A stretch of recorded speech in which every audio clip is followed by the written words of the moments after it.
এক দেশে ছিল এক গরিব কৃষক। তার অল্প স্বল্প কিছু জমি ছিল। সে সেই জমিতে কিছু পেয়ারা গাছ লাগালো। তার নিবিড় পরিচর্যায় গাছগুলো অনেক বড় ও সুন্দর হয়ে উঠল। গাছের পাতায় পাতায় ধরলো প্রচুর পেয়ারা। সে নিজে খাওয়ার পরে অবশিষ্ট কিছু পেয়ারা নিয়ে গেল গ্রামের ছোট্ট বাজারে বিক্রি করার জন্য। পেয়ারা কেনার জন্য অনেক ক্রেতা আসলো।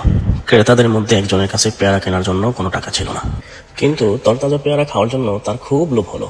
সেজন্য সে ওই কৃষকের সাথে আলাপ শুরু করলো। সে বলল, বাহ, খুব সুন্দর তরতাজা পেয়ারা, যে এর পিছনে আপনার অনেক শ্রম আছে নিশ্চয়ই, অন্যথায় এত সুন্দর ফল হতে পারে না।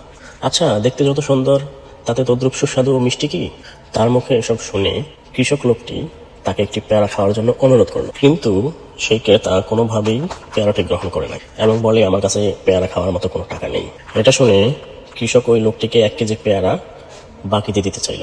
ক্রেতা প্রথমে রাজি না হলেও কৃষকের কথায় পরে পেয়ারা বাকি নিতে রাজি হলো। উনি আবার প্রশ্ন করলেন, পেয়ারা খেতে ভালো হবে তো? কৃষক তখন তার ঝুড়ি থেকে আরো একটি পেয়ারা নিয়ে তার হাতে দিয়ে বলল, এটা আপনি এক্ষুনি খেয়ে দেখুন, এটার পয়সা দেওয়া লাগবে না, আর যদি ভালো হয় তাহলে নিবেন, আর ভালো না হলে নিবেন না। তখনই ওই ক্রেতা বললেন, এখন তো আমি খেতে পারবো না, আমি এখন রোজা রেখেছি। তখন কৃষক হতভম্ব হয়ে বললেন, রমজানের তো আর মাত্র 2 দিন বাকি, এখন আপনি কিসের রোজা রাখছেন? তখন ক্রেতা বললেন, গত রমজান মাসে আমার 2টি রোজা কাজা ছিল, তাই এখন কাজা রোজা রাখছি। এটা শুনেই কৃষক রেগে মেগে তার হাত থেকে পেয়ারার ব্যাগটি কেড়ে নেন আর বলতে লাগলেন, যিনি আল্লাহর ঋণ শোধ করতে এত দেরি করে, সেই মানুষের ঋণ কি করে শোধ করবে?